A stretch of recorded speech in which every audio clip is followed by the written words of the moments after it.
सोचिए जरा, हिमालय में 14,000 फीट की ऊंचाई, जीरो से भी कम तापमान और आमने सामने हैं दुनिया की दो सबसे बड़ी सेनाएं, लेकिन एक भी गोली नहीं चलती। इसकी जगह होती है एक खूनी मध्ययुगीन लड़ाई जो 45 साल की शांति को एक ही रात में तोड़ देती है। ये कहानी है गलवान घाटी संघर्ष की। आइए समझते हैं कि ये सब हुआ कैसे। ये सवाल ही अपने आप में चौंकाने वाला है ना? दो न्यूक्लियर पावर जिनके पास दुनिया की सबसे एडवांस्ड मिलिट्री टेक्नोलॉजी है, वो पत्थरों और डंडों से क्यों लड़ेंगी?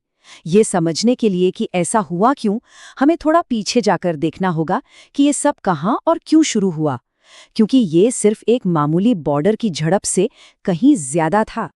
तो इस पूरी लड़ाई को समझने के लिए सबसे पहले वहां के भूगोल को समझना बहुत जरूरी है। ये संघर्ष एक ऐसी जगह पर हुआ जो एक तरह से एक स्ट्रेटेजिक बारूद का ढेर है। तो सवाल ये है कि आखिर ये जगह इतनी अहम क्यों है? इस सारे झगड़े की जड़ में है लाइन ऑफ एक्चुअल कंट्रोल, यानी LAC। अब देखिए, ये कोई अंतर्राष्ट्रीय स्तर पर तय किया गया बॉर्डर नहीं है, ये बस एक लाइन है जिसे दोनों देश अपने अपने हिसाब से मानते हैं। और यही जो कन्फ्यूजन है, यही अस्पष्टता दशकों से टकराव की वजह बनती आई है। और गलवान घाटी की लोकेशन, वो इसे रणनीतिक तौर पर बहुत अहम बना देती है।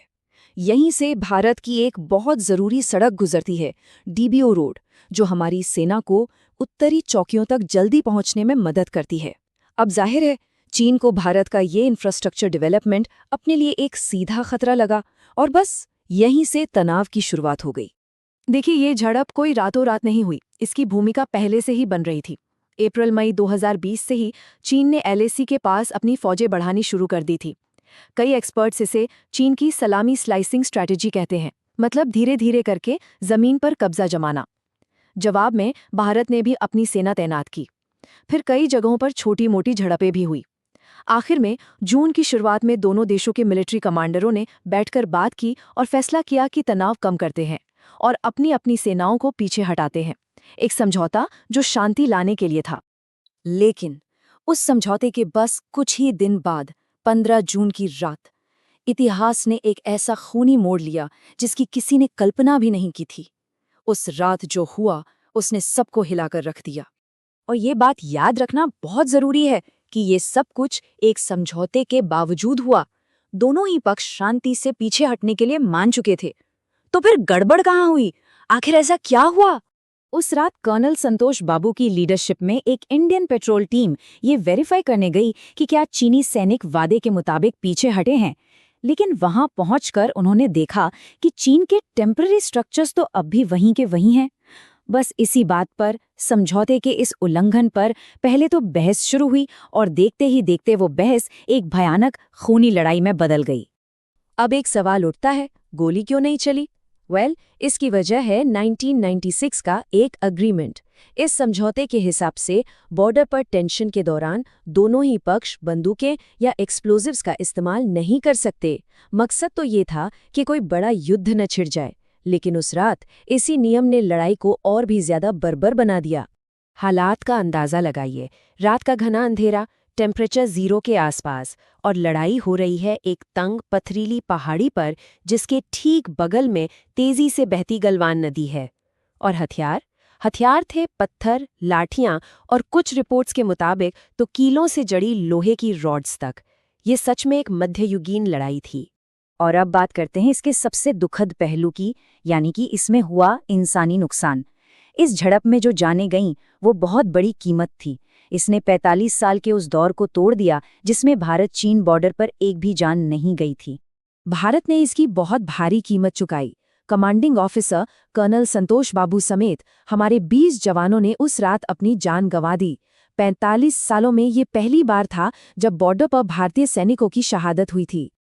दूसरी तरफ चीन का रिएक्शन बिल्कुल अलग था। महीनों तक तो वो चुप रहे और फिर जाकर बीजिंग ने माना कि उनके 4 सैनिक मारे गए। ये एक ऐसा आंकड़ा है जिस पर कई इंटरनेशनल ऑब्जर्वर सवाल उठाते हैं। तो ऑफिशियल आंकड़े कुछ ऐसे हैं, भारत की तरफ से 20 शहादत और चीन की तरफ से 4 मौतें। हालांकि ये जानना भी जरूरी है कि कई इंटरनेशनल न्यूज़ एजेंसीज और इंटेलिजेंस रिपोर्ट्स का ये मानना है कि चीन को हुआ नुकसान उनके बताए गए आंकड़े से कई ज्यादा था। और अब आते हैं उस सबसे बड़े सवाल पर जो हमेशा ऐसे मामलों में उठता है। आखिर ये सब शुरू किसने किया? जाहिर है, जैसा कि अक्सर होता है, दोनों ही पक्षों की अपनी अपनी कहानी है, अपना अपना वर्जन है। भारत का पक्ष साफ है। चीन ने डिसएंगेजमेंट एग्रीमेंट तोड़ा, वो पीछे नहीं हटे, और जब हमारे सैनिक ये देखने गए तो चीनी सैनिकों ने हमला कर दिया। वहीं चीन का कहना है कि भारतीय सैनिकों ने LAC को पार करके उनके इलाके में घुसपैठ की और उनके सैनिकों को उकसाया, जिसकी वजह से ये लड़ाई हुई। लेकिन अगर हम इन दोनों दावों से हटकर देखें तो ज्यादातर इंटरनेशनल रिपोर्ट्स और ऑब्जर्वर्स इस झड़प से ठीक पहले चीन की तरफ से किए गए बड़े मिलिट्री बिल्डअप को ही इस पूरे गतिरोध की असली वजह मानते हैं। तो चलिए अब जरा जूम आउट करते हैं और ये देखते हैं कि इस झड़प की गूंज सिर्फ गलवान घाटी तक ही सीमित नहीं रही, इसका असर पूरी दुनिया में देखने को मिला। इसके बाद जो हुआ वो भी बहुत अहम है। इकोनॉमिक फ्रंट पर भारत ने टिकटॉक समेत सैकड़ों चीनी ऐप्स पर बैन लगा दिया। मिलिट्री लेवल पर दोनों ही देशों ने LAC पर अपनी मौजूदगी और इंफ्रास्ट्रक्चर को कई गुना बढ़ा दिया। डिप्लोमैटिक तौर पर देखें तो भारत क्वाड देशों यानी अमेरिका, जापान और ऑस्ट्रेलिया के और भी करीब आ गया, जिसे चीन के बढ़ते असर को काउंटर करने की एक कोशिश के तौर पर देखा जाता है। और शायद सबसे बड़ी बात, दोनों देशों के बीच जो विश्वास था वो लगभग पूरी तरह से टूट गया। और ये सब हमें इस विश्लेषण के आखिरी और सबसे बड़े सवाल पर ले आता है। क्या गलवान घाटी की उस एक रात ने भारत और चीन के रिश्तों को हमेशा के लिए बदल दिया है? क्या अब ये रिश्ते एक ऐसे मोड़ पर आ गए हैं जहां से वापस लौटना मुमकिन नहीं? देखिए, ये घटना सिर्फ एक बॉर्डर क्लैश नहीं थी, ये एक टर्निंग पॉइंट था, एक ऐसा मोड़ जिसने एशिया के इन दो बड़े देशों के बीच के पावर बैलेंस को नए सिरे से लिखा है, और इसका असर हमें आने वाले कई सालों तक देखने को मिलेगा।